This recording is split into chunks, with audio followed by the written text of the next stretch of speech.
Hi everyone, welcome to the TriEssence martial channel. It's been quite a while, so I hope everyone is still doing well. I haven't been uploading new video for a couple of months now, and I'm just going to quickly address that before I get on with today's content. So quite a lot of things happened in the past few months. Firstly, a YouTube subscriber that's been chatting with me over the years from America, he came to visit me in June, and he lived with me for months. And I taught him, Wushin Hongbei and Tai Chi. So that took a chunk of my time during my only school holiday throughout the year. And while that was happening, I was arrested for reckless driving. And in my opinion, it wasn't my fault. Just hear me out, right? So basically, one day I was out of home doing stuff. I got a call from my mom. There were two people in my yard. So my mom was very scared. She called me, so I tried to rush back home, right, to make sure that she's safe. And therefore, I kind of speeded. It was like an 80 kilometer per hour road limit. I was driving about like 113, and I was caught by traffic police, and they arrested me, and they detained me for the whole afternoon till evening. I only got out like 10 in the evening, and I was charged for reckless driving. So that was really annoying. I had to go to court to appeal. So while that was happening, I had to hire a criminal lawyer to defend, so I don't get a criminal record. And then the lawyer that I got happened to be kind of very scammy. So they quote me 2,000 rand, South African currency. But I'm not experienced in dealing with lawyers, so I didn't get them to write everything down on paper. It was like a verbal agreement. And then once they appeared in court and everything, so we done everything, I got the invoice, and it is nearly 15,000 rand. So that's like essentially over 7 times what the lawyer told me initially. So basically what happened is this lawyer firm, they basically lowball people. They meet a potential client, they give them a very low price, but they do everything they can to not give you a written quotation, because when I asked for it, then they gave me kind of excuses like we will give it to you once I'm back in the office, and when that happens, they just kind of they delayed every time I asked for it, and they will make excuses like we're gonna try to write a letter to get the case dismissed completely, and then we don't even need to go to court. But then then a few days later, after they write a letter to the prosecution, the prosecutor, they will say like, yeah, but we couldn't do that. So just keep finding excuses until it's court date. And then once it is, then they just hit you with a massive bill. So I'm still dealing with that because it's way too expensive for my financial abilities, and also I'm kind of angry that they're trying to scam me. So and then while that's happening, my school starts again, and this semester, one of my subjects is neuroscience, which is actually quite hard compared to all the other subjects I've done previously. So it also required a lot of my attention. And yes, overall, I've just been busy with a lot of stuff that life is throwing at me. And not to mention that, just 2 weeks ago, I had what we call a power surge. So basically, someone went to the substation and then stole the neutral bar of the power station. So instead of all the power on the grid shutting off, it just surged. So it burnt my computer, both of my computers, power supply unit, burnt my fiber router, burnt the fridge, burned like half the light in my house. So I had to take a while to repair everything before I can actually catch on with schoolwork. And that's not counting the other power failures that I had, periodically due to insufficient infrastructure in this country. So yeah, so for the past few months, a lot of things has happened, and therefore, in order to catch up with schoolwork and to do good grades, because I do plan to go for honors in psychology, and to apply for honors or to qualify for application for honors, I need really good marks. So I can't just pass. I have to get over this distinction. So I've been spending all my spare time that I could spare on studying and doing good grades, and actually next week I'm starting to prepare and write finals, so I'll be busy again. But I decided to just take this evening to quickly address it, and I have this video that was recorded while that student from America was visiting me here, so that's like all the way back in July. I'm gonna put the video together and upload it. So I'm just gonna explain why I haven't been able to upload new content for a couple of months, and I do apologize for that. And but in the future, once I'm done with finals, I'll try to get it back to the usual schedule. Obviously, that also depending on Eric's availability, because he's also kind of busy with his own personal stuff. But in the meantime, another thing that I like to talk about is that I feel like I'm running out of stuff to say when it comes to traditional martial arts, especially internal martial arts, because there's only so much I can actually say, right? There's the 4 fundamental forces, how each of forces relate to each other, how it works, and I've made ample videos explaining the 4 fundamental forces, and I think that I'm not sure if there's any more I can add to that specific topic. With that said, if any of you have any suggestions or things that you would like to, me to talk about, then do leave comment or message me, and I'll consider them. And in the meantime, after I'm done with finals, I'll try to come up with some more interesting topics. And of course, I'll also still be making Patreon exclusive videos on fundamental forces of Part 2 Yi and Wushin Tongbei and Tai Chi. So I'll definitely get back to those when my finals are over. Anyway, so that's what's been happening in my personal life. And without further ado, let's get on with today's video. Hi everyone, welcome to the TriEssence martial arts channel. And today we have a special guest that's visiting me from America, Zack. And he's gonna help me to make a video that I usually can't make on this channel because I usually just have Eric, and I think everyone's kind of sick and tired of watching Eric get beat up. So now I'm gonna change someone else. Yeah, I can see that middle finger. Thank you, Eric. You'll be missed with your special hairdo that you like to comment on. There's another middle finger for those of you that can't see it. Right, so I'm gonna just go through some of the basic internal mechanics and power generation, and then we'll have Zack to basically, just to describe what it feels like. Because we've already been doing this with Eric with just a single person's perspective, so he's gonna try different perspective, and see what those mechanics are like. So we're gonna start with, the one that you probably see the most on my channel, which is Wushin Tongbei's the relaxed thinking P. So we're gonna do the full one, and then we're gonna do the short one, and then we'll take it from there. So we're gonna do them both on different arms, so you can just have a comparison. Right, so yes, we can get that up this way. Right, so to make sure you tense it up a bit. So we're gonna do the 3-4, the full one, without using compression and legs and stuff, just the arm one, so it's not the full one. Well, it's not every mechanic rolled together, but full as in the full drop. Okay, you did? Yep.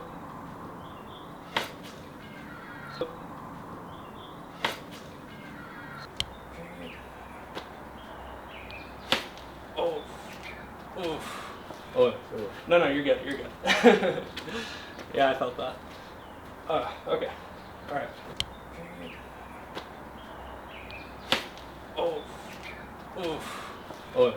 No, you're good. You're good. Yeah, I felt that. Okay. All right. All right, you can describe what it feels. So it felt like there was like this giant weight that just landed on my arm, and because my arm was tense, it pulled my whole torso from like the hip forward. Okay. And obviously, if you wonder if his arm is not tense, the arm will just kind of fly away. So obviously, being not tense is probably better because you can kind of take your arm out. But yeah, but the more you fight against it, the more it affects the rest of the body. So in Wushin Tongbei, we have this idea that when we hit somebody's arm, the head comes forward so we can hit the head. And this is pretty much how we do it. So the more they tense up, the more it affects the structure, which brings the head forward. The one problem with this type of 3-4 is that it's too large a movement. Like I say in older videos, right? There are ways where we can compensate for it and set it up, but the best way is to basically turn it into a smaller motion, which we're going to do next, which is you can almost think of it at the second level of the power of Wushin Tongbei, right? So if you think about in each one, we have the visible force and the hidden force and the Zou force. So next I'm going to basically do the Wushin Tongbei's version of the hidden force, the second stages of power. Yeah, you can use the other arm, I guess. Just yeah, sure. Yeah, do you want me to face towards the camera? No, it's fine. We just do it like this. It's fine. Yeah. Should be fine, yeah. Yeah. Okay, so it's the same thing, but I'm gonna, instead of dropping it from there, I'm gonna come from here. See, now see how the head comes forward. And yeah, you can also describe what that feels like. Yeah, is it similar to the first one? Yeah, I'd say it's similar. It still feels like there's like a dumbbell or something like that, like hitting you. It's just like a lot of weight, and it jerks your whole body down. And would you say that it kind of discourages you if you were hit like that in a fight? Oh yeah, yeah, definitely. And how many times do you think you can get hit by it before it really bothers you? Well, I mean, you can see my arm right here at least. I don't know if you can get it in the camera, but it's already starting to turn red. Here. Is that good? Hold on, I need to adjust the focus. Yeah. There we go. Yeah. Yeah, it's already starting to turn red here, so it's not like, I'm pretty sure he bruised it a little bit, and I don't think, I mean, I don't think I could really handle many more of them before I would give up. And obviously the goal is to, as that moment hits, as the face comes forward, and you follow up with stuff to the hit. So this is a distraction. Well, it's an opening for the hit strike. So the whole idea of Wing Chun Bei is basically everything counts, right? Like every time I touch somebody's arm, it counts, but that's not the end. We don't hope to win the fight with just the chop. The chop is just so that we can open up the head. And also just to illustrate the point of the head. So these are the big ones, even this is like a P, right? But we want the same effect with other things as well. So for example, if I have his arm just here, and I'll do what we call pao. So assuming someone is doing like a mid-sectional punch, like typically you see Wu Xing Tong Bei mid-punch, or Xingyi's Beng Quan, right? Chinese martial arts has quite a few punches where it goes to the midsection. So obviously, even this, I can sidestep and do a P, but there's also a different move that we use if our hand is not going like that. We can just pick it up and do a called pao, and typically we do a pao adding with another strike. So even if we just do a pao, it will be something like this. So it will still bring the head forward, and just for clarity's sake, you're not faking this, right? No, yes, like you're not just trying to bend your head. No, I'm not. Like, it's jerking me all the way forward. And if I wasn't tense, it would probably, my arm would go like flying. Yeah, so if you're not tense, the arm will just go away instead of the head, which is why it's probably better. But usually we try to catch people as they were punching, so the arm is kind of somewhat tense, maybe if not fully tense. But the pain will be actually probably more if you are not tense, because when you're tense, your muscle kind of shields some of the impact. Without it, it will just cut right into the nerves. So pain-wise, tensing actually helps you to reduce the pain, but the drawback is that it kind of pulls you away. And other things that would be similar would be, for example, if his hand is coming from the side like a hook, I would do basically, in the previous video, like a shuai zhang, or what we call an outer circular hand, and that would be something like this. Right, again, it will bring the head forward, and then you basically hit the head, or stuff that we call 转环掌, which is it's basically like the brush knee in Tai Chi, which again is a similar thing, right? Assuming his hand is here, then instead of going outwards, we'll just basically come inwards and do that, and hit there and there, and do that and hit there and there. So all these kind of stuff is designed to affect the head. So anything we touch, we basically draw it out of the way, and then we hit the face. And that's pretty much like how the entire system of Wing Chun Bei is built around. It's this type of mechanic that hit the arm, causes a lot of pain, and disrupt the structure. And more importantly, it doesn't delay my motion. So it doesn't take a lot of stuff from me to move his arm so that my other hand can immediately follow up. I lose very little from doing this. Unlike if I do something really big, and then to come back, it takes time. For me, this is just part of the strike. I can pull it back, hit, and all in the same time. And we're able to basically have a little delay because it's a relaxed type of heaviness. We're not actually generating any specific power. right? So the one common misconception in law of internal circle is that you have to have a power generation like that or like that. The moment you do that, it kind of delays you from flowing, right? If I do this, then if your second strike is going to be slow. Whereas, the way we do it, if I'm doing 转环掌, for example, the hand is here and that hand already hit, and the last one hit. So the hand is here and that hand already hit, and the last one hit. It's quite fast because I'm not stopping at any moment to generate a power. The thing is comes from a natural relaxed quality of the dead weight that we use, skeletal structure to basically rotate around. So everything happens without a specific stop where we generate power, right? So there's none of that. I think that's it for 无心通背. Anything you want to add? No, it hurts a lot, and I don't even think you're doing the full impression. Yeah, I'm not using the body and the legs, right? So you want to do a full out, you kind of you compress and you release the body together. Time depending on the move is different, but you time it with the hands and then you pull your whole weight and you drop it, and that will basically it will accelerate the arm motion, which will make it hurt a bit more. Yeah. Alright, next I guess we'll do a bit of 一拳 stuff. So I guess we'll start from 虎扑. Because I mean something that I often get people saying is that Eric is kind of scrawny, so not a very good example. He's putting the fingers again. But we're gonna do it on someone that is heavier, so it's more convincing. Okay, Okay, the next we'll just do a bit of 伏案, right? So the typical move from 一拳. So we're assuming the guy is having his posture here and we're gonna clear him down. It's a little similar in principle to 无心通背, but they kind of do it right here instead of having like a P type of thing. It's more like a circular, right? So we're gonna quickly just do that. I'll come to a guy and be like that, and then push him forward. And be like that, and then push him forward. And lastly, for each one, I'm just gonna demonstrate the punch. There's also something that I guess some people find it strange because the each one punch doesn't actually look like much when you do it on camera, both from what I'm doing and also the reaction. It always looks kind of like a weak punch. You can have the front back there. Yeah. So I'm gonna quickly do it on Zack and then just let him explain what it feels like, because it kind of looks different to what it feels like, right? So I'm gonna just do the straight punch. Okay, you ready? Yeah. Whoa. Okay. Whoa.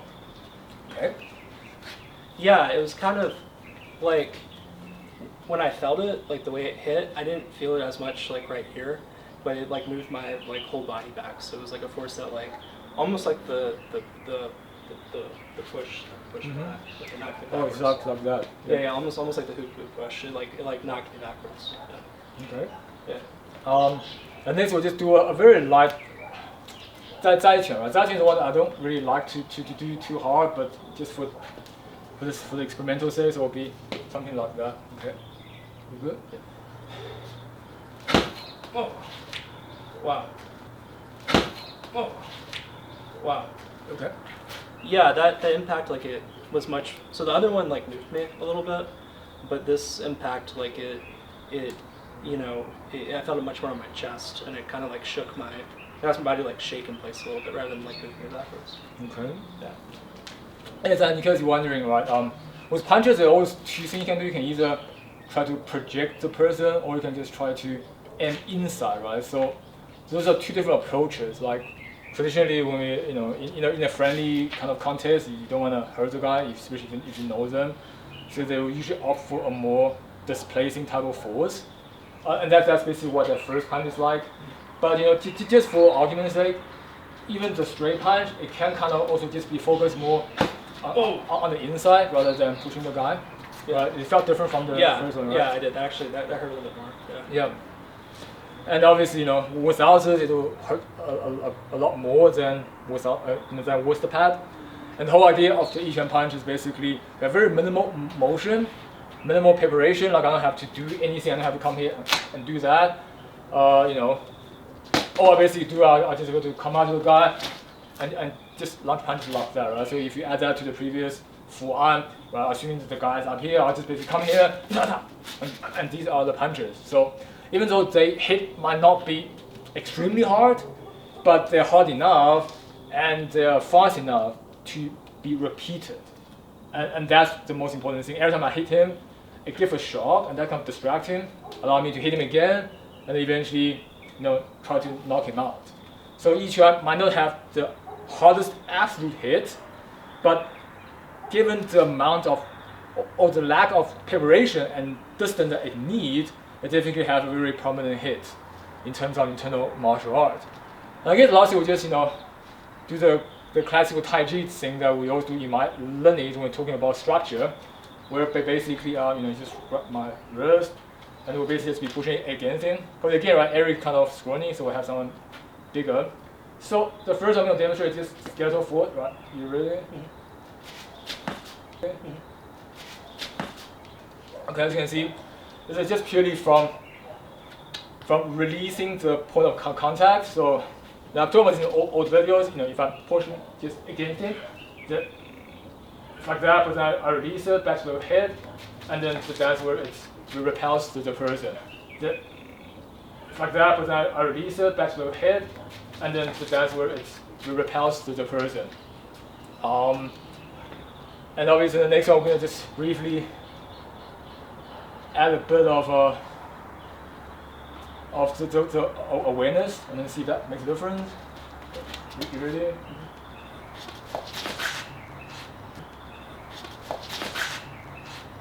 Do you see any difference between the two? Yeah, that one was more like forceful and kind of like jerked me back a little bit. Like the other one made me lose my step backwards, but this one, I felt like I was pulling off a little bit more. I see. In terms of the direction of the force, is it also do you also feel it linear? Not. No, I mean I got moved backwards, but I didn't feel like as much of like a straight. A straight. All right, so we'll do it. Yeah, so yeah, let's do it. Yeah, so you think about the schedule for right? You ready? Yeah. Is that the schedule force? So it's a very direct type of. Yeah. You feel more of the vector, right? Where the force is going. It's a straight line. Yeah. Do you click on that? Really? Yeah. So with the first one, and I wasn't really, so before I was just paying attention to like how it was moving my body. For that time I was really feeling onto it. And the first time he did it, it did feel like more like I kind of like feel it back in like a straight line when he was pushing me. But the next time I felt it like I couldn't really quite. It was almost like this area was kind of like almost like empty, but he was still coming at me. And I was feeling it. I thought I felt a little from here, but then I just couldn't like quite feel where it was coming from. It just like kind of came back. Yeah, and that pretty much goes back to something we covered a long time ago, that Shen or the awareness basically coats the skeletal force so that it's less obvious for the person that's receiving it, right? Skeletal force is very obvious. For anyone that's sensitive, that is used to push hand, they will feel right away where the force is coming from, what direction is going. And that was not very ideal.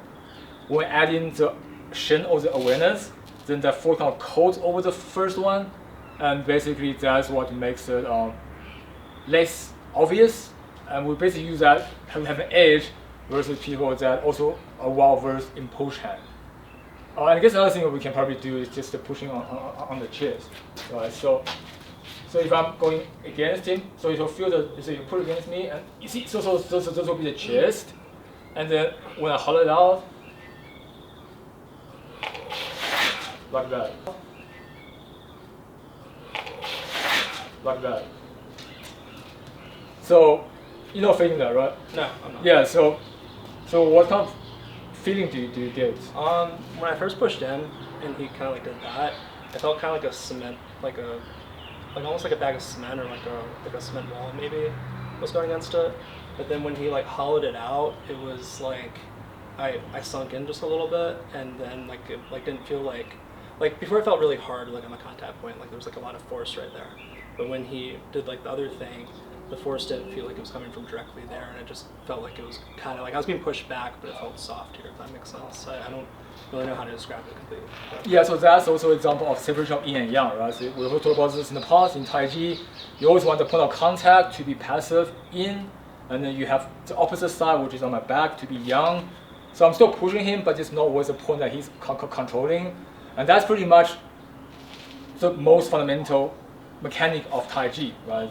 That's all it has. It's basically to separate passive and active, and always let the person get hold of the passive and not the active. And in doing so, you basically overcome him with lesser force than you otherwise would require. I guess the next one we'll probably do is just opening up the shoulder blazing. So it's just like, you know, just like, oh, yeah, and the elbow, right? Yeah, you can switch with that way. So again, right, something we've done long ago. So if I'm not open here, then yeah, it's really hard. And then if I do that, see how do that, see how he will be moved back. So again, there's not magic. It's not like if you do it, then something magical will happen. It's just a better structure, right? From your perspective, the difference between the two. Well, what would you say is the difference? Yeah, so the first one I had him like kind of like locked in, and it felt like when I pushed him, like I was like moving his feet a little bit and stuff. I was kind of like pushing into like his center, and then when he did it out, it almost kind of like, I don't know how to explain it, but like this part when it became straight, it was like really like this part was like really hard. It was hard to like move, it was hard to bend, and it wasn't going into like his center. Like I was struggling with like a lot of force that or something that was just very hard to move that wasn't allowing me to push further into his body, into his center. Okay. That's kind of how I felt today. Right.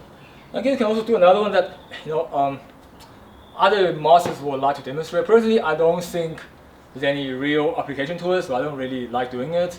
But you know, just for argument's sake, we're just gonna can switch sides. Yeah, so just like grab the arm and then put your other arm here and like, you know, just, like try to like. Yeah. That's that one. Right. So you can see normally, if I'm here, I'm doing the. Yeah, you see, I can't do it, right? So if I connect it to the shoulder and the body, you see, he get pushed back. You see, he get pushed back. Right. Yeah. How do you feel about that? Before I had him locked down, it just felt like I was struggling like a normal It's like struggling with my arm, right? Yeah, normal person. Yeah. But then when I was here and then do that one more time. Yeah, that's actually very slow for me because of the way the joint is being put. Yeah. Mm-hmm. And then can you do it one more time? Yeah. So once I'm relaxed, I don't have an arm. Yeah. So it's almost like here, I'm pushing in here, and it's hyperextending his like shoulder right here. Yeah. But then when he does that, it's almost like this. It's almost like he's pushing me like.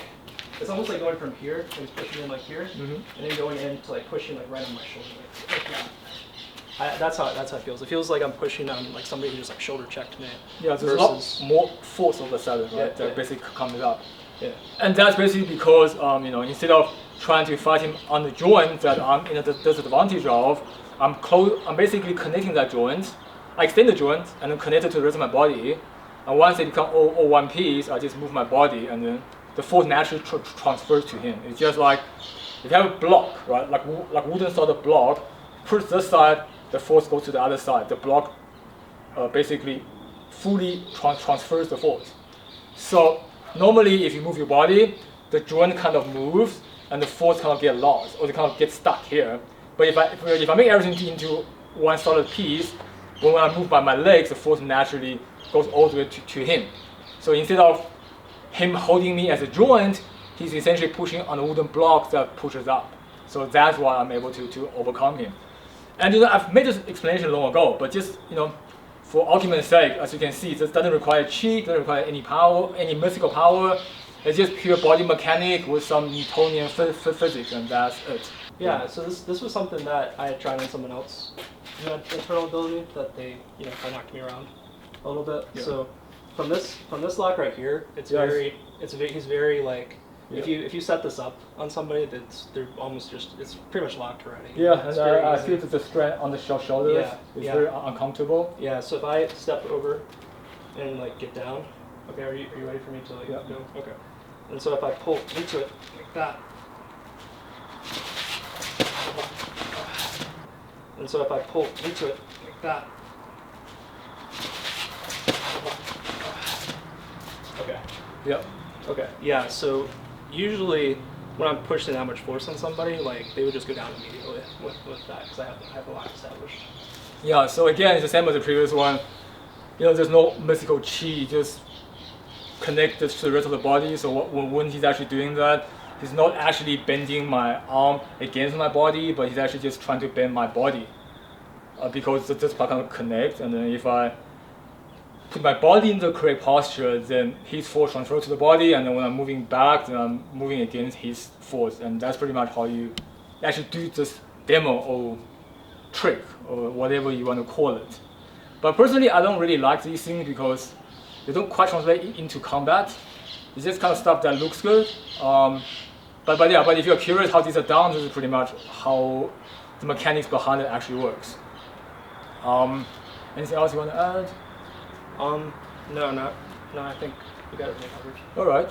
Yeah. Well, so I hope that you enjoyed this special video, and that give you a bit more insight into internal mechanics.